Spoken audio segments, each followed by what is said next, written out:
Hey folks, it's Maxwell here and welcome to a brand new TW video. You join us today for another pay-per-view that is AEW Dynasty. It's actually quite a short show in terms of segments, only 13 I believe, but we do run like the full 3.5 hours. I actually should probably set the pay-per-views to 4, obviously would represent what AEW does in real life, but we have such a stacked roster. Like, this is honestly like 3 segments and then like 10 matches, I think, off the top of my head, so yeah, especially going forward. I know AEW pay-per-views tend to be match, but they do have a lot of like vignettes in between. I think we kind of need that, so I'll probably allow that going forward, starting with the Sting tribute show, which will be next. That'll be in 2 weeks' time in game. So it's intended to be a normal event. I kept the ticket price at normal, so we're expecting about 27,000 fans. Because we've got a little bit extra money to play with, I went with a minor band to play, because I didn't feel like a special one was really needed, or a major one, sorry. And 500,000 on a special set. So we're live on AEW Network, we're on Cablevision, so we still have 8 shows to book on that. So probably really should make sure we fulfill that contract. And yeah, sit back, relax and enjoy AEW Dynasty 2025. So just to confirm, 3 angles, 10 matches. Let's do this. We have 27,124 fans in the Aggie Memorial Stadium. That might be a record. And we go straight about that had some great heat and good wrestling as Orange Cassidy defeats Christian Cage in 1820 by pinfall with a beach break, meaning that Orange Cassidy wins the AEW World Championship. Yep, a wee bit of hot potato with the championship. I just wanted to try and get that stipulation off Christian. I didn't want him to lose it, so I felt like he definitely gets a title run, makes it short. It gives him a chance to get into our Hall of Fame, which is good as well. And it means I can push forward with a run of Orange Cassidy as your world champion. So 66, 62, 66, both guys with a 66. The storyline advances, they will go in different directions. Obviously, we'll crown a new number 1 contender tonight, and Christian Cage benefits from being in amazing form. But new champion, Orange Cassidy. I wonder how people feel about that. Then we have a little segment. Oh my whoop, I'm going to do work in the crowd more often. He did it, the Ultimate Underdog has done it. All the friends have either left him or they're unavailable tonight. Okay, obviously, Trent left him, Statlander left him, Kyle O'Reilly's technically left him, Ishii's not here, Willow's here but she's not come out, and I felt Rocky Romero would have brought the segment down due to his popularity. Sorry Rocky. So he's done it all on his own. Orange Cassidy's the new AEW World Champion. He poses with the belt in 88. So if our main event delivers, we are going to gain some pop tonight. Fantastic stuff from Orange Cassidy. Decent matchup here. Mercedes Moné defeats Sky Blue in 8:41 with the bank statement. I had to put it 8 minutes just purely because we're running out of time. This match was designed to tell a story. Actual quite interesting part is that Sky Blue is now a protege of Mercedes Moné. She's took up mentorship, so I'm probably going to actually align them together. I might bring her into Moné Corporation and go Mercedes, Camille and Sky Blue. But a 66 for Mercedes, a 41 for Sky Blue, so obviously a lot of development has to go there. But 3 points for Mercedes in the Super Shine Elite Grand Prix, Group A. Next up, in a superb wrestling match with great heat, Sammi Zayn defeats Claudio Castangoli in 13:50 of the Brainbuster. This match was our Steal the Show matchup. I actually was tempted to give them a lot of time, but because of that limitation, I thought the match will be capped out because they obviously it's under 20 minutes. But I thought put these two together, they'll do something great. Good to see the great chemistry, and it capped out at an 80. But pretty happy with that one where it was in the card. Obviously, Sammy's just joined, so you need to give him that victory. But absolutely delightful stuff between him and Castagnoli. Next up, Wild Brawl that had some good wrestling and a decent reaction from the crowd. Mariah May defeats Masha Slamovich in 10:05 with a reverse bulldog. So this was the champs match on the event. Wild Brawl doesn't really suit her, but obviously suits Masha Slamovich to a T, and she carries a great 70 performance, but the champ takes the win. An 68 overall matchup and 3 points, which I'm sure she'll be delighted with. We then had the Continental Championship on the line next, and I was about to had some great heat and good wrestling. Kenny Omega defeats Bobby Lashley in 22:29 by pinfall, so I gave him a good bit of time, and Kenny makes the 6th defence of the AEW Continental Championship. So just to confirm the rules again, it's going to be 20 minutes. No, sorry, I'm going to make it 15, I think, for the tournament, for the Continental Classic. I might make it 20 for the final, but I'll make actual title matches 25 just so I can try and get the over the recommended amount to get a good matchup. So we'll kind of abuse it that way. But great stuff from Kenny, 80 for his in-ring performance. Lashley with a 63, but together they made some good stuff. But obviously Kenny is still going to stay as our champion, so happy with that. Kenny Omega picks up a fantastic victory over Bobby Lashley, and he begins to celebrate as Lashley makes his way at the back with MVP. Truly Phenomenal then pops up on the Tron, and then we get a remix of I Am, of course, the TNA music of the debuting Phenomenal AJ Styles. He stands at the top of the ramp and he points at Kenny Omega and the AEW Continental Championship. So, WWE didn't offer a contract to AJ. I probably mentioned previously that All Japan had offered him a touring deal. I panicked, so I thought, what if we can't get him? But we do have him. He's on an open contract here as well, handshake deal, so great to get him involved. That was the hint with the few mentions in the last episode by Kenny, talking about a phenomenal reign and Styles clashing, etc. But AJ's already come in to take up mentorship. He's took up Nick Wayne, so there might be an alliance with them at one point down the line. But I mean, that's a fantastic mentor for Nick Wayne. So I'm really good that a lot of younger talents are getting mentorship from pretty good pros. And again, just because they didn't speak, I just made it work in the crowd, both of them. And I got an 85, so I think we might end up in a position where I start abusing that a wee bit for good angles, because good angles means better shows, more pop, and might help all our workers in the long term. But it will be in a case where they're maybe not talking, they're just maybe gesturing. Next up, we had superb wrestling and good heat, and we saw Swerve Strickland defeat Will Ospreay in 20-30 in a ladder match when Swerve Strickland retrieved the championship contendership contract thanks to interference from Prince Nana. So this one actually lost a few points because of lack of psychology, so you're hoping over time Ospreay and Swerve can develop that, maybe when they work with different people. But 84, 61, 79, so that probably capped it down from about an 83 or an 84. Well, only with 76 is quite disappointing, but Swerve with a fantastic 91. And that same with pretty good chemistry, it lifted the match as well, so Swerve was on fire here. So it was maybe a bit obvious when Orange Cassidy won the world title, but we're pretty much going to get it double or nothing with Orange Cassidy versus Swerve Strickland for the world title, which I'm looking forward to. Ospreay to start picking up because he's took up a few losses, but we'll see where we can take Will from here. Next up, it was the Trios Championship on the line, and it was a decent matchup. We saw Mark Briscoe and FTR defeat Undeniable, Chris Jericho, Ricky Starks and Wardlow in 14:02.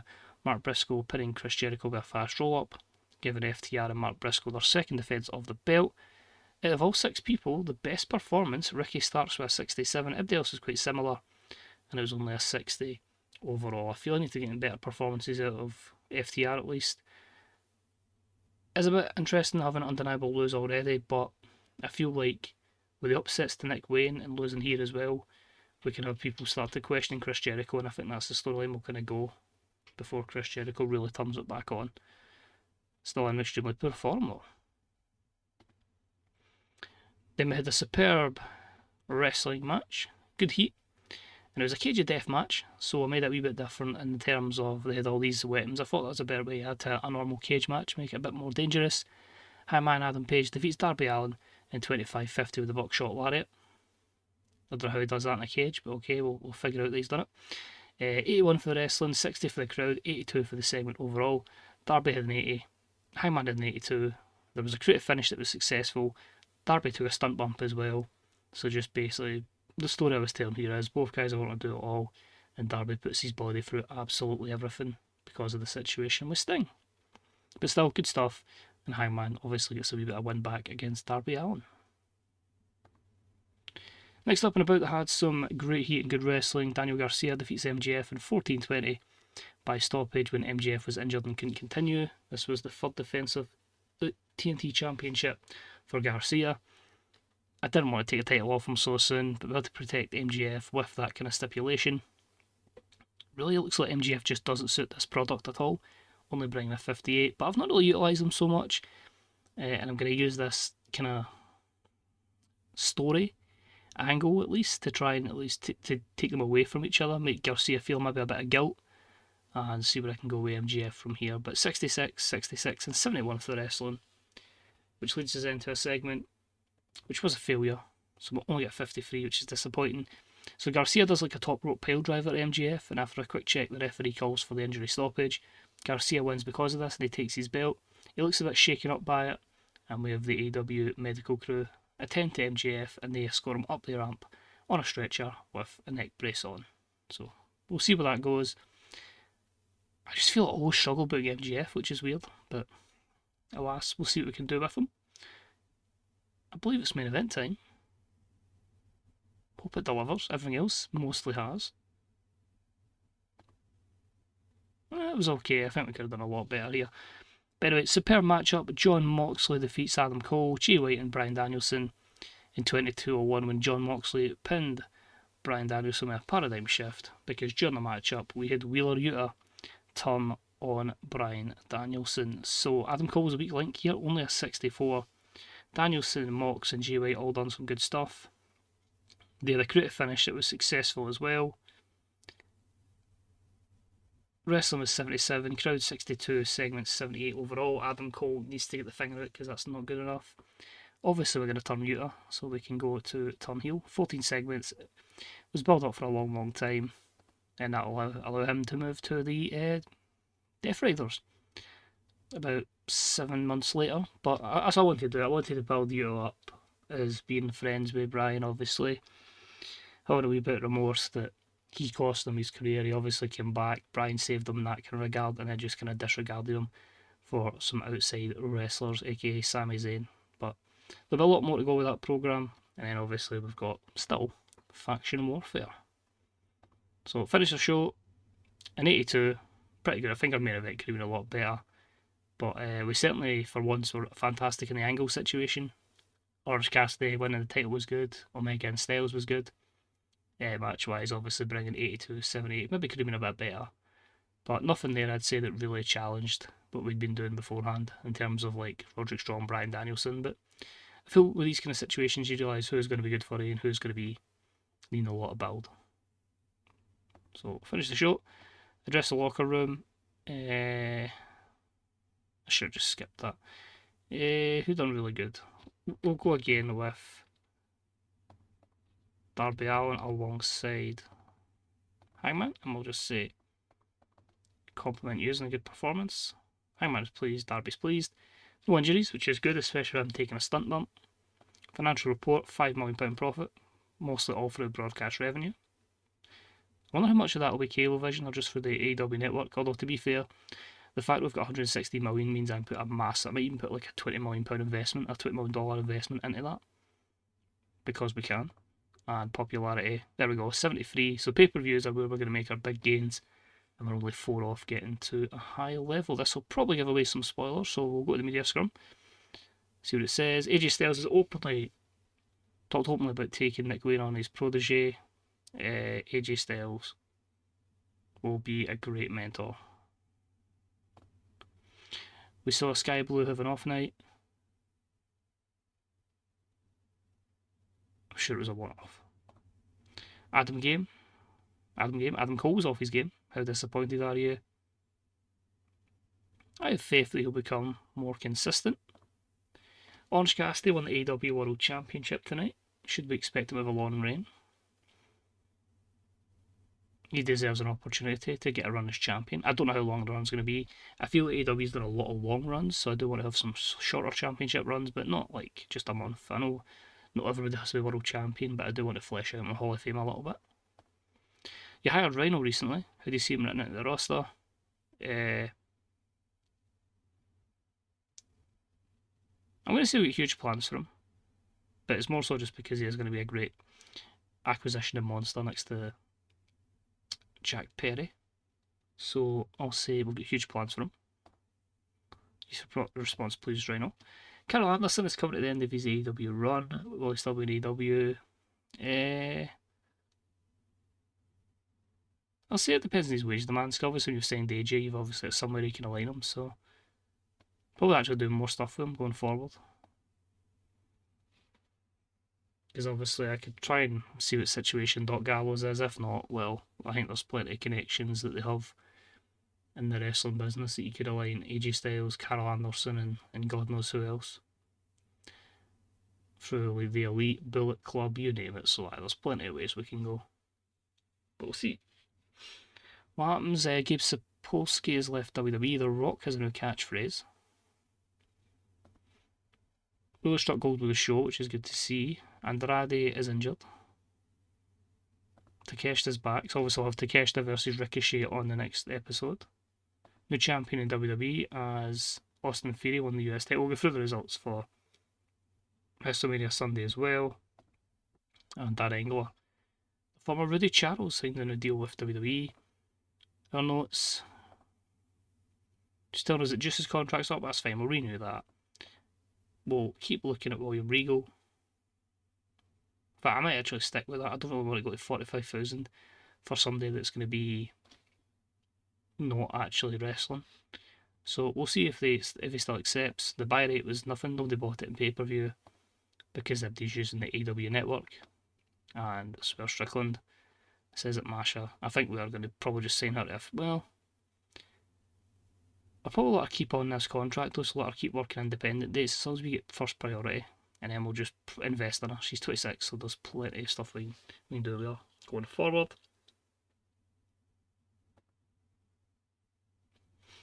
We'll jump to the tournaments, and we'll have a wee quick look at stuff there. I'll just move it over a wee bit. So, Aussie Open with 3 wins from 3. The Lucha Bros maybe need a bit of a miracle to get back in here. Top flight, so I'm going to have to really work on these tag matches, but the women's tournament is coming to an end, so we will be fine there. FTR have 3 wins, but we also have 2 out of 2 for the Kings of the Black Throne and the MXM Collection. And in Group C, Private Party lead the way. The Young Bucks have still got 3 matches to go. Obviously, we're waiting in the situation with James Drake. In the Super Shine Elite Grand Prix, Mercedes Money has 1 match left and 21 points. She has still to face Taya Valkyrie. We have 3 matches left for Tori Storm, and she's still to battle Hikaru Shida, Sky Blue, which obviously is going to be Mercedes' protege, and me. Who's that one? 3, 5, and 8, and Tay Mello. And Hikaru Shida herself has got to face Tony and Mi Saruga. But it's also a good showing there for Sky Blue, a good showing as well from Fujimoto. They've just been unlucky that Mercedes has 21 points. Group B, Athena has 6 from 6, as does Jamie Hayter. They've still got to face each other, but Anna Jay still has 1 with Athena as well. And a pretty okay showing there from Camille, although to be fair, he still have the likes of Mayu with 3 matches, so could end up with 18 points. Group C, Mariah May, 6 from 6. Io Shirai has 4 matches to go, so she's going to be a threat. And we'll get Diora's 3 matches done this week, so we can just write her off television. But good showing as well from Thunder Rosa. And yeah, okay stuff in there from Mina Shirakawa and Riho as well. And in Group D, you have your Britt Baker 6 from 6. Statlander was 6 from 6, but still to face each other. Importantly as well, Statlander still has to face Marina Shafir. And Britt's still got to face Megan Bain. Apart from that one, Megan's a good run. Cerie's done okay, and it's been quite mixed below that. But it's really just been a group of maybe the big 2 and Megan Bain in this instance. But some good stuff there, and we'll finish off with your absences.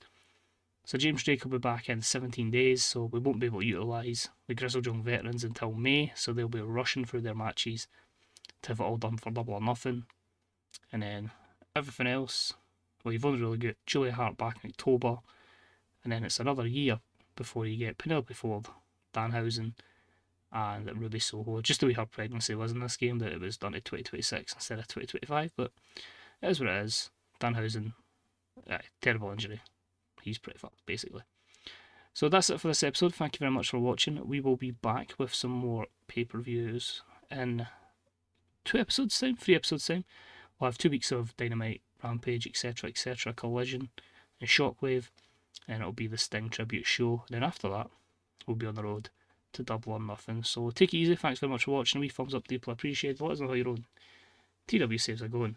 Remember to check out the Fantasy Booker subreddit, Grey Dog Software Forums, twdv.com, and bethebooker.net. And until next time, this was 21 Maxwell. I'll see you soon. Bye bye.